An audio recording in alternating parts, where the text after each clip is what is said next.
إلا الله وحده لا شريك له وأشهد أن محمدا عبده ورسوله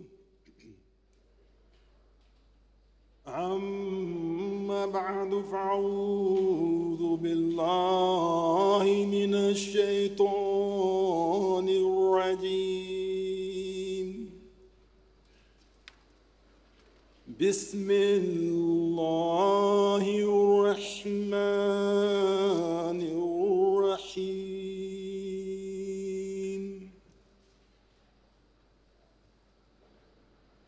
Respected Chairman, dear brothers and sisters, honored guests, terhormat peserta jalsa, Assalamualaikum para tamu undangan, warahmatullahi wabarakatuh. Assalamualaikum warahmatullahi wabarakatuh. Topik pidato saya adalah tantangan yang dihadapi oleh anak-anak di sekolah dan bagaimana solusinya. Sebelum saya berbicara tentang mengenai tantangannya secara spesifik beserta solusinya, saya ingin berbagi suatu peristiwa yang menekankan kepada betapa pentingnya dan relevannya perkara ini dengan kita semua, dan alasan kenapa Huzur tercinta Hadrat Khalifatul Masih Al-Khamis memilih topik ini dari semua topik-topik lainnya yang dapat dipilih untuk pertemuan jalsah UK yang berharga ini.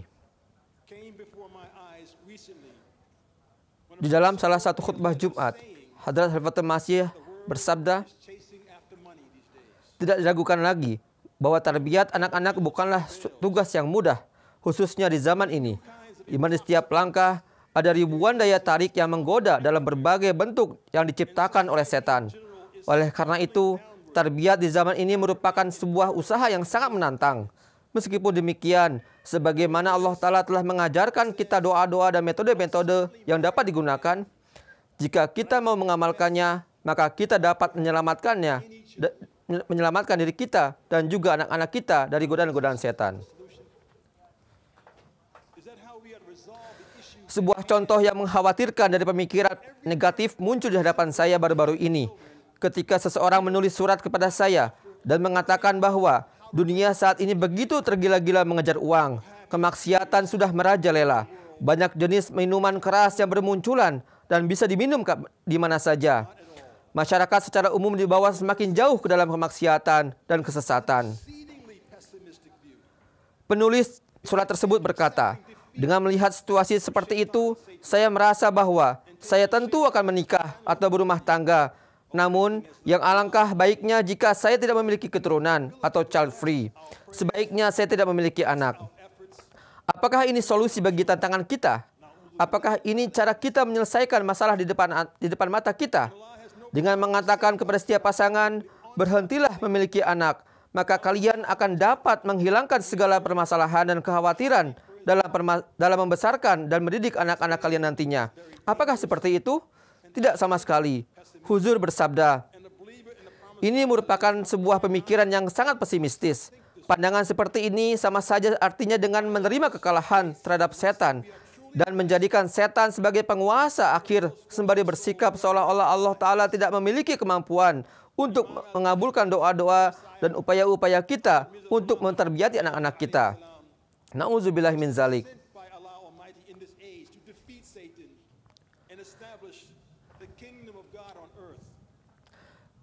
Mari kita lihat bagaimana Hadrat Masih Maud alaihissalam mengalahkan kekuatan setan dan memberikan kita bimbingan serta teladan untuk menghadapi tantangan yang ada di hadapan kita.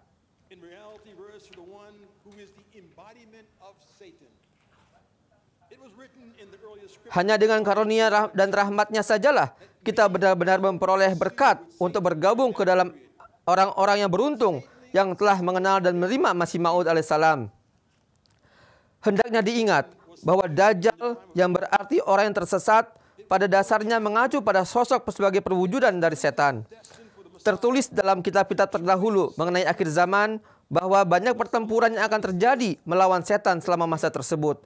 Namun pada akhirnya setan akan dapat dikalahkan. Walaupun setan itu dapat dikalahkan di masa setiap nabi, namun itu hanya bersifat sementara. Sungguh telah ditakdirkan bagi Al-Masih untuk benar-benar mengalahkan setan. Allah Ta'ala telah menjanjikan kemenangan yang begitu besar. Dia berfirman, "Wa ja'alul ladzina taba'uka fawqal ladzina kafaru ila yaumil qiyamah." Aku akan menjadikan orang-orang yang mengikuti engkau senantiasa unggul dari orang-orang kafir hingga hari kiamat.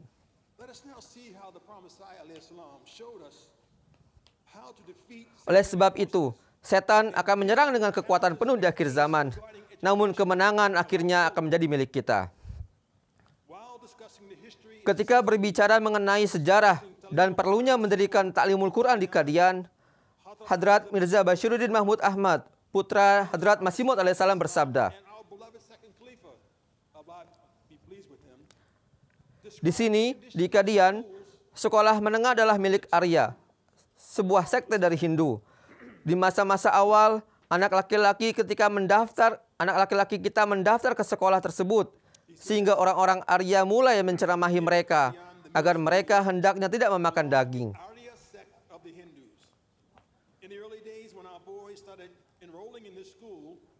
Mereka berkata, pada dasarnya memakan daging merupakan sebuah kesalahan. Mereka mengemukakan berbagai macam sanggahan dan kritik yang merupakan serangan langsung terhadap Islam yang memperbolehkan memakan daging. Anak-anak itu kemudian pulang dari sekolah dan menceritakan kepada keluarga mereka tentang sanggahan tersebut.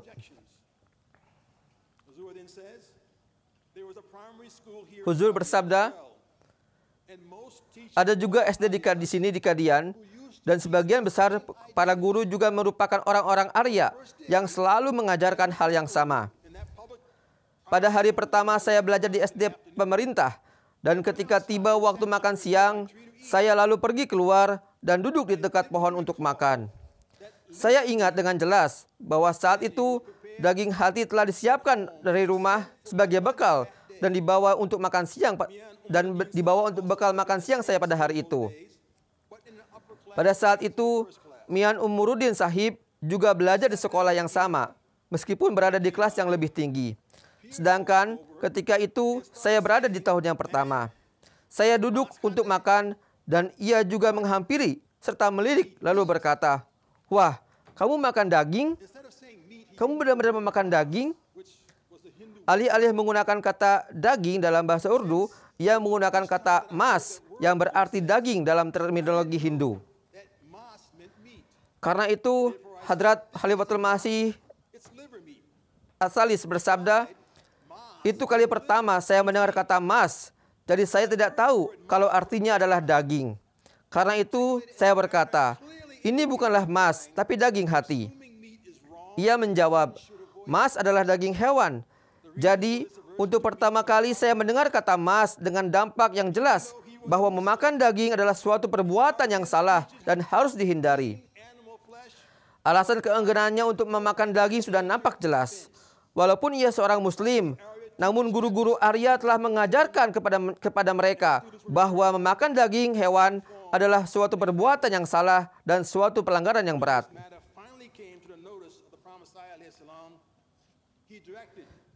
Pendek kata, guru-guru Arya selalu menyampaikan sanggahan dan kritikan-kritikan semacam itu yang ditujukan kepada umat Islam, dan para siswa akan pulang lalu menyampaikannya kepada keluarganya masing-masing. Ketika masalah ini akhirnya diketahui oleh Hadrat Masih Maud alaihissalam, beliau memberikan petunjuk. Meskipun dibutuhkan pengorbanan sebesar apapun juga, jemaat kita harus mempunyai sekolah dasar sendiri.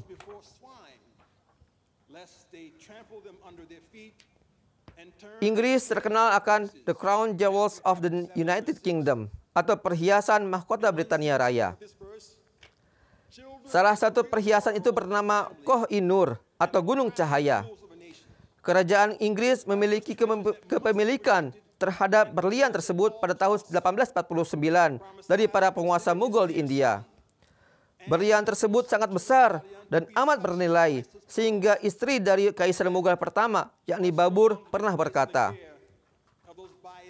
jika seseorang yang kuat melemparkan 4 buah batu, yang satu ke utara, yang satu ke selatan, satu ke timur, dan satu ke barat, dan batu kelima ke udara, dan jika ruang di antara semua itu dipenuhi oleh emas, maka semuanya itu tidak akan ada artinya dengan nilai dari sebuah Koh-i-Nur. Sayangnya, 3 anak Babur meninggal saat masih bayi, dan anak yang keempat bernama Humayun menderita sakit parah. Babur dengan putus asa ingin menyelamatkannya, maka ia memutuskan untuk mengorbankan sesuatu yang berharga, sehingga Allah Ta'ala akan mengasihaninya dan menyelamatkan hidup anaknya. Awalnya ia berpikir untuk mempersembahkan berlian tersebut, namun tidak jadi. Berlian itu tidak cukup bernilai. Ia lalu berpikir untuk mempersembahkan seluruh kerajaannya, namun itu juga tidak cukup memadai. Setelah perenungan dan pencarian yang mendalam, ia mencapai kesimpulan bahwa kehidupannya sendirilah yang merupakan sesuatu yang paling berharga baginya. Ia segera berdoa pada Allah Ta'ala, "Ya Allah, saya sungguh memahami saat ini bahwa hidupku ini adalah sesuatu yang paling kucintai. Ya Allah, ambillah hidupku ini dan sebagai gantinya selamatkanlah anakku." Sejarah mencatat bahwa sejak saat itu kesehatan Humayun mulai berangsur membaik, sedangkan kesehatan Babur mulai menurun. Ia meninggal, namun ia menyelamatkan hidup putranya. Kisah ini menunjukkan nilai dari seorang anak yang jauh lebih berharga daripada berlian kerajaan, lebih berharga dari sebuah kerajaan yang terbesar sekalipun. Seringkali bahkan lebih berharga untuk diselamatkan daripada hidupnya sendiri. Karena masa depan suatu keluarga, suatu jemaat, suatu bangsa, dan seluruh dunia bisa jadi terhubung dengan anak ini.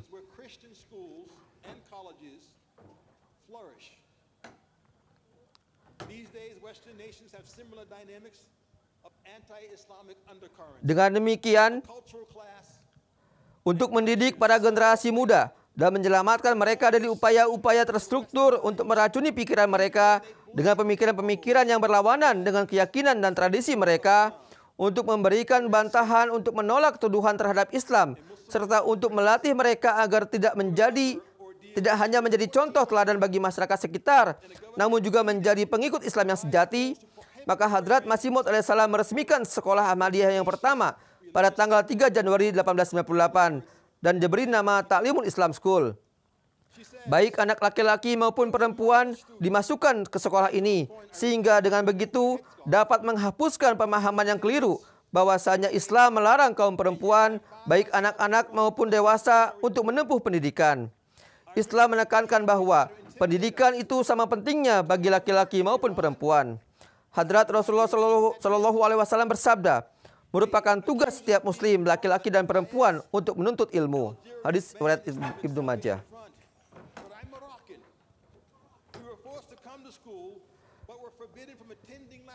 Anak-anak kita adalah minoritas di negara-negara yang memberikan tekanan, baik tersembunyi atau terang-terangan, untuk menyesuaikan diri dengan norma-norma masyarakat di sana dan kebijakan-kebijakan sekolah tersebut, sekalipun jika kebijakan dan norma-norma itu mungkin jelas-jelas berlawanan dengan nilai dan prinsip-prinsip agama Islam. Mereka sekali lagi meminta agar anak-anak dalam Islam berhenti memakan daging. Sebagai contoh, seorang anak perempuan muslim di Perancis mengungkapkan cobaan berat yang dialaminya ketika ia berumur 14 tahun. Dan pemerintah mewajibkan sekolah untuk melarang penggunaan jilbab, simbol-simbol keagamaan yang mencolok, atau dengan kata lain, larangan terhadap penggunaan jilbab. Anak kecil itu berkata, "Dulunya saya adalah murid teladan, sampai pada titik ketika saya menolak untuk melepaskan jilbab.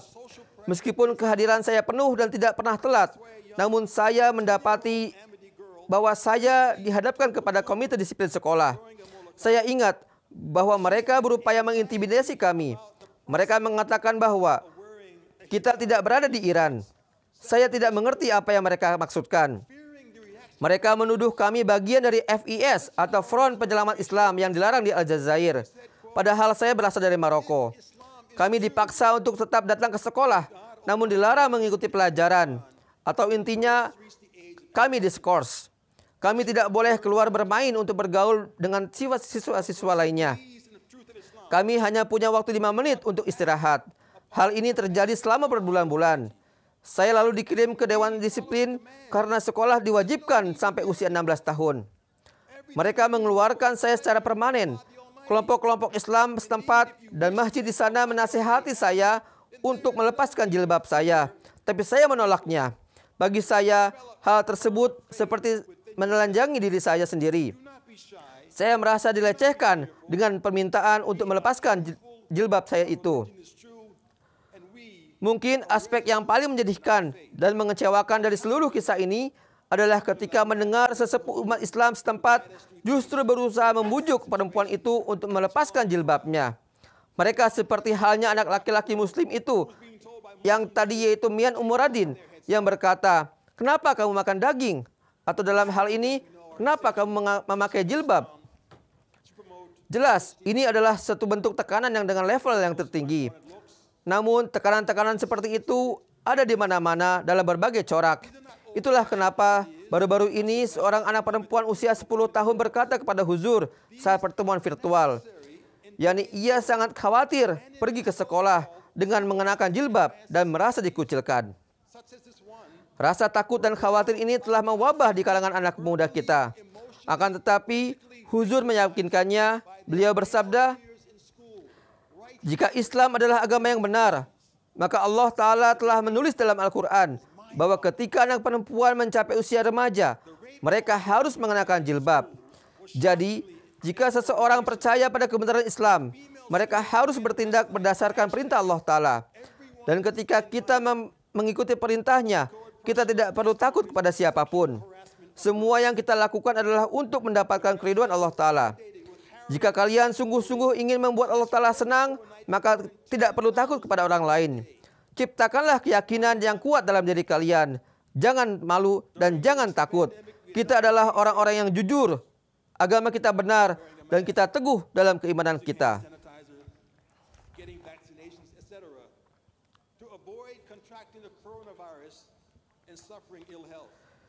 Budaya pencabulan di sekolah-sekolah Inggris secara mengejutkan muncul di permukaan ketika seorang siswi membuat suatu website yang bernama Everyone's Invited untuk merekam kesaksian-kesaksian pribadi terhadap pelecehan seksual terhadap anak-anak perempuan. Website ini dibanjiri dengan kesaksian-kesaksian yang mengerikan yang meledak dalam semalam hingga lebih dari 10.000 kesaksian atau testimoni dalam sehari. Selama pandemi baru-baru ini, kita menerapkan banyak protokol keselamatan seperti mengenakan masker, menggunakan pembersih tangan, mendapatkan vaksinasi dan lain-lain untuk menghindari tertularnya virus corona atau menderita sakit. 14 abad yang lalu, Islam telah menetapkan protokol untuk menjaga perempuan dari virus pelecehan seksual. Sekolah khusus perempuan bukanlah bentuk segregasi atau pemisahan, namun justru merupakan bentuk perlindungan yang sangat penting bagi perempuan-perempuan di sekolah-sekolah. Untuk menghilangkan siklus pelecehan seksual terhadap siswa-siswi di sekolah, maka sekolah yang terpisah bagi anak laki-laki dan perempuan merupakan pendekatan yang terbaik. Berbagai studi juga menunjukkan bahwa anak perempuan lebih baik berada dalam pengaturan khusus untuk anak perempuan juga. Sayangnya, protes baru-baru ini mengungkapkan bahwa beberapa negara Muslim gagal memberikan hak dan akses yang sama kepada kaum wanita dan anak perempuan untuk mendapatkan pendidikan. Namun laporan terbaru menunjukkan bahwa pelecehan seksual di sekolah-sekolah merajalela di beberapa negara barat. Perubahan yang drastis dan segera sangat diperlukan dalam kedua kasus tersebut. Tradisi dan ajaran Islam yang sebenarnya dapat memberikan solusi atas permasalahan tersebut. Saat ini, benih yang dapat tumbuh menjadi pelecehan ini sedang ditanam dalam pikiran anak-anak yang masih sangat muda dan polos. Huzur baru-baru ini memperingatkan, di negara-negara barat ada tren dan gerakan yang tumbuh berkembang untuk mengajarkan kepada anak-anak kecil, baik di sekolahan maupun di mana saja, hal-hal yang benar-benar di luar pemahaman mereka dan sama sekali tidak sesuai dengan usia mereka. Mereka mencoba menjadikan anak-anak yang tak berdosa itu untuk tertarik terhadap seksualitas dengan mengajarkan kepada mereka hal-hal yang belum siap mereka cerna. Sepanjang sejarah, anak-anak kecil belum terekspos terhadap hal-hal tersebut di usia mereka yang masih sangat belia itu. Lalu, mengapa saat ini ada kebutuhan untuk mendorong anak-anak yang masih sangat kecil itu terlibat dalam diskusi tentang seksualitas? Yang ada hanyalah menghancurkan kepolosan masa muda mereka dan pasti memiliki efek berbahaya dalam jangka waktu yang panjang.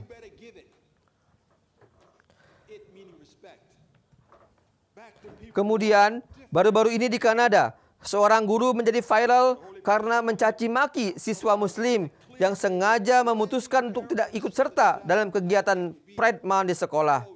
Guru itu berkata, "Jika kalian ingin dihormati karena siapa diri kalian, jika kalian tidak ingin mendapatkan prasangka atas agama kalian, warna kulit kalian, dan lainnya, maka lebih baik kalian juga menghormati orang-orang yang berbeda dari kalian." Apakah ada perbedaan dengan para guru Hindu yang tadi dikatakan? Memakan daging itu salah. Menolak ikut serta dalam sebuah acara Pride dan merayakan gaya hidup seperti ini merupakan sebuah perbuatan yang tidak dapat diterima. Terlebih lagi dikarenakan para guru itu memperlihatkan rasa hormat kepada umat Islam dan mengadakan acara khusus untuk Ramadan. Selain itu, pemandangan komunitas LGBT yang terus berubah merupakan salah satu tantangan yang terbesar dan permasalahan yang menguras perasaan bagi anak-anak kita di sekolah. Hadrat Rasulullah SAW secara jelas bersabda bahwa salah satu ciri Dajjal adalah perempuan akan tampak seperti laki-laki dan laki-laki akan tampak seperti perempuan. Hal ini pasti akan terjadi. Bahkan anak-anak yang masih kecil sekalipun bertemu dengan teman sekelasnya di sekolah yang kemarin bernama John dan sekarang bernama Jane, dan sebaliknya dalam hal di penampilan dan juga identitasnya. Jadi, orang tua harus berinisiatif untuk dan mendiskusikan perkara ini dengan anak-anak mereka sesuai dengan usia dan pemahaman mereka. Banyak anak-anak kita mungkin takut disebut tidak toleran, anti-gay, hater, atau seorang homofobia seperti cerahan guru di Kanada tadi. Namun, apakah toleransi terhadap hak seseorang untuk memilih cara hidup mereka masing-masing berarti bahwa Anda harus merayakan pilihan tersebut ketika Anda tidak setuju dengan pilihan tersebut atau menganggapnya buruk dan tidak bermoral? Jika itu adalah makna toleransi, maka segala sesuatu di bawah matahari ini adalah permainan yang adil. Mari kita rayakan saja dan dukung saja apa yang dilakukan oleh semua orang, baik itu tindakan kriminal, tindakan bermoral, atau tindakan antisosial. Tentu saja itu adalah lereng yang sangat licin yang hanya sedikit orang yang mau melewatinya. Para siswa muslim tersebut harus menarik garis merah dan menolak untuk melewatinya berdasarkan keimanan mereka. Kita harus mengajarkan anak-anak kita untuk menghormati orang lain dan memiliki kepercayaan diri serta keberanian untuk tidak melewati garis merah yang ada dalam agama Islam. Cinta untuk semua, kebencian untuk siapapun, berarti bahwa kita menoleransi dan mengharapkan yang terbaik untuk semua orang, dan kita hanya tidak menyukai perbuatannya saja dan bukan orangnya.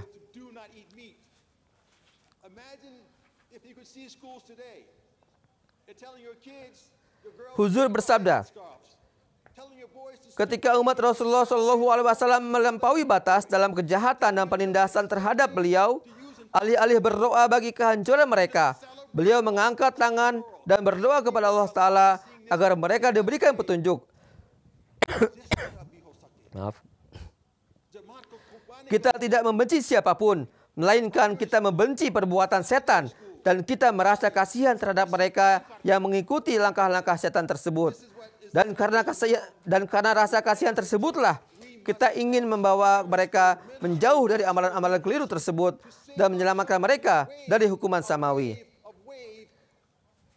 Kita hendaknya berhati-hati dalam mengajarkan anak-anak kita untuk mencintai dan menghormati orang lain, sekalipun bahkan jika kita membenci perbuatan mereka atau tidak sepakat dengan keyakinan dan pemikiran mereka.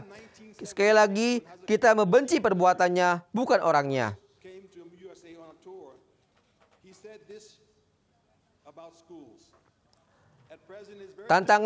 Tantangan ini dengan jelas menunjukkan mengapa, sekali lagi, kita perlu mendirikan sekolah milik kita sendiri, terutama bagi anak-anak di tahun-tahun awal pembentukan karakter mereka. Dengan karunia Allah Ta'ala, jemaat di Kanada telah mendirikan 2 sekolah. Pada tahun 1976, ketika Hadrat Khalifah Masih As-Salis radhiyallahu anhu rahimakumullah mengunjungi Amerika Serikat untuk pertama kalinya, Kanada belum berdiri sebagai sebuah jemaat yang terpisah. Mereka telah menempuh perjalanan yang sangat jauh. Oleh karena itu, selama kunjungan tersebut, Huzur mengusulkan hal-hal berikut. Saat ini sangat sulit untuk membuat sebuah sekolah milik Ahmadiyah. Secara prakteknya, hal ini tidak mungkin dilakukan.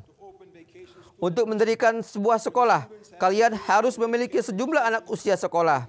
Kalian harus memiliki sejumlah guru yang berkualitas.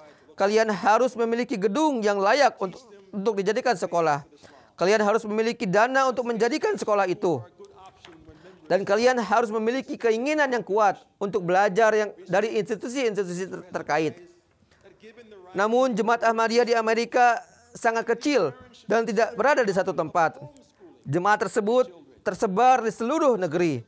Jadi, dalam kondisi seperti ini, kita tidak bisa memiliki sebuah sekolah. Tapi karena kita tidak bisa memiliki sekolah, kita tidak boleh melupakan anak-anak kita. Kita tidak dapat mentolerir bahwa anak-anak keturunan kita hidup di bawah bayang-bayang setan. Sungguh ini adalah hal yang tak dapat kita terima. Kita tidak boleh mentolerirnya, bahkan untuk 1 detik pun. Jadi, kita harus memikirkan cara agar mereka mendapatkan pendidikan yang benar dalam pelajaran dan tarbiyat dalam kehidupan Islam.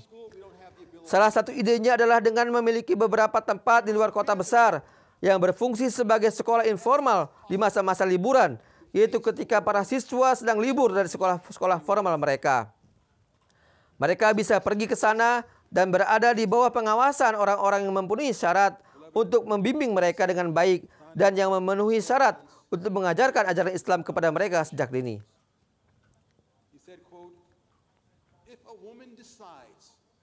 She is going to make the future generation righteous rather than barbaric, and how can Satan capture them? Saya telah menyebutkan bahwa nilai seseorang anak lebih berharga daripada berlian yang langka atau sebuah kerajaan yang besar sekalipun. Namun, mari kita juga ingat bahwa Khalifatul Masih As-Salis radhiyallahu rahimakumullah yang kita cintai pernah bersabda bahwa kemampuan seorang ibu untuk menanamkan keimanan kepada anak-anaknya adalah tugas yang jauh lebih besar dibandingkan dengan penaklukan para kaisar atau jenderal-jenderal yang hebat. Beliau bersabda, jika seorang wanita memutuskan bahwa ia akan menciptakan generasi muda yang menjadi orang-orang yang soleh dan bukannya orang-orang yang biadab, maka bagaimana mungkin setan dapat menangkap mereka?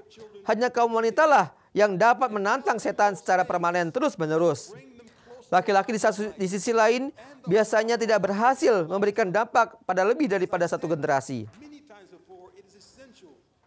Jadi, jika para wanita memutuskan bahwa mereka akan menjadikan generasi masa depan sebagai pelayan agama mereka, maka siapa yang akan dapat dirusak oleh setan? Generasi masa depan tidak akan dapat dipengaruhi oleh setan, melainkan oleh ibu-ibu mereka. Tetapi para ibu dapat membuat kesalahan dengan membiarkan mereka pergi, sehingga mereka menjadi umpan yang selalu diburu oleh setan. Kalian harus memahami tanggung jawab kalian yang ada di pundak kalian. Dengan demikian, kaum wanita dapat menjadi sarana untuk menegakkan kerajaan Allah Ta'ala di muka bumi ini, seperti halnya kerajaannya di langit.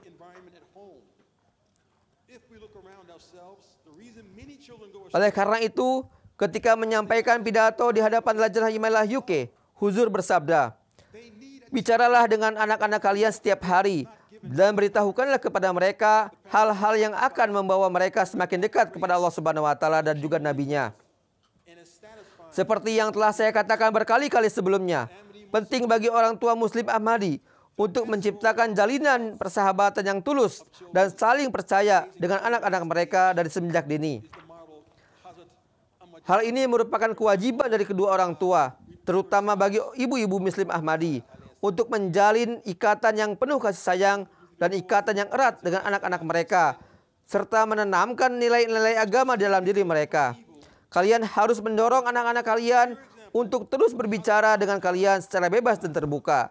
Anak-anak pada dasarnya ingin tahu dan sudah menjadi tugas seorang ibu untuk menjawab pertanyaan-pertanyaan mereka. Lebih lanjut, beliau bersabda, ketika anak-anak kembali dari sekolah, mereka harus menemukan lingkungan yang damai dan penuh dengan kasih sayang di rumah mereka. Jika kita melihat ke sekeliling kita, alasan banyaknya anak-anak yang tersesat adalah dikarenakan mereka kehilangan kasih sayang dari orang tuanya. Mereka membutuhkan perhatian, namun sayangnya perhatian semacam itu tidak mereka dapatkan dari orang tua mereka. Orang tua mereka sibuk mengumpulkan harta dan memuaskan keinginan mereka sendiri. Pada kesempatan jalsah di bulan Juli 2002, Hazrat Khalifatul Masih Ar-Rabi rahimakumullah memberikan nasihat kepada para lajnah. Beliau bersabda, "Jika kalian ingin menyelamatkan anak-anak kalian dari pengaruh jahat, maka ikutilah teladan murni dari Hazrat Ahmad Jan radhiyallahu anhu. Resep ini tidak akan gagal dan siapapun yang mengikutinya maka ia akan berhasil."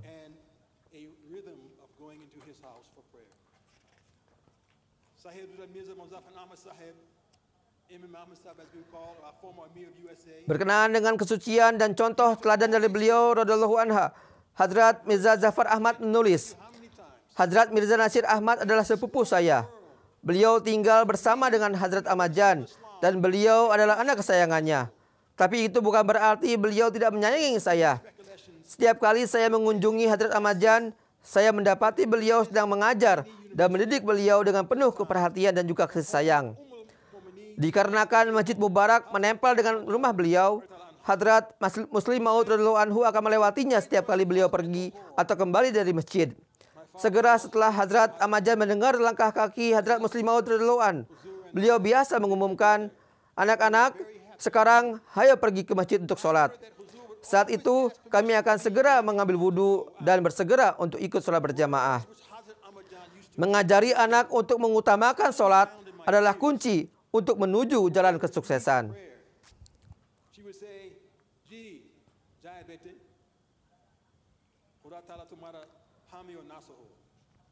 Sahibzada Mirza Muzaffar Ahmad Sahib, mantan Amir Nasional Jemaat Amerika dan Direktur Bank Dunia, selalu berkata bahwa universitas terbaik adalah universitas mini Islam yang berada di bawah naungan ibu di setiap rumah-rumah Ahmadi. Dengarkanlah kisah beliau tentang bagaimana Hazrat Ahmad Jan dengan penuh kasih sayang mengasuh dan mendoakan Hazrat Mirza Nasir Ahmad Sahib. "Sebelum saya masuk perguruan tinggi di Lahore, ayah saya juga mengirimkan saya ke Hazrat Ahmad Jan. Oleh karena itu, Khalifatul Masih As-Salis dan saya hidup bersama dan tentu kami sangat bahagia. Saya ingat bahwa Huzur akan selalu meminta izin terlebih dahulu kapanpun beliau akan keluar. Kata-kata yang digunakan oleh Hazrat Ahmad Jan untuk memberikan izin masih terngiang di telinga saya. Kata-kata itu tentu merupakan sebuah doa. Beliau akan berkata, 'Ya sayang, kamu boleh pergi.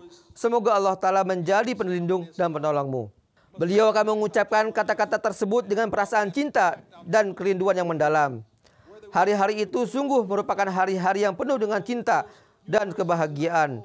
Di dalam lingkungan yang suci dan murni itulah Huzur dibesarkan di bawah pengawasan langsung dari Hazrat Ahmad Jan. Lihatlah betapa dahsyatnya doa seorang ibu yang diucapkan dengan penuh kasih sayang. Kata-kata sederhana seperti semoga Allah Ta'ala menjadi pelindung dan penolongmu, namun ketika diucapkan dari lubuk hati yang paling dalam, akan meninggalkan kesan abadi pada anak-anak dan menarik rahmat ilahi untuk melindungi mereka.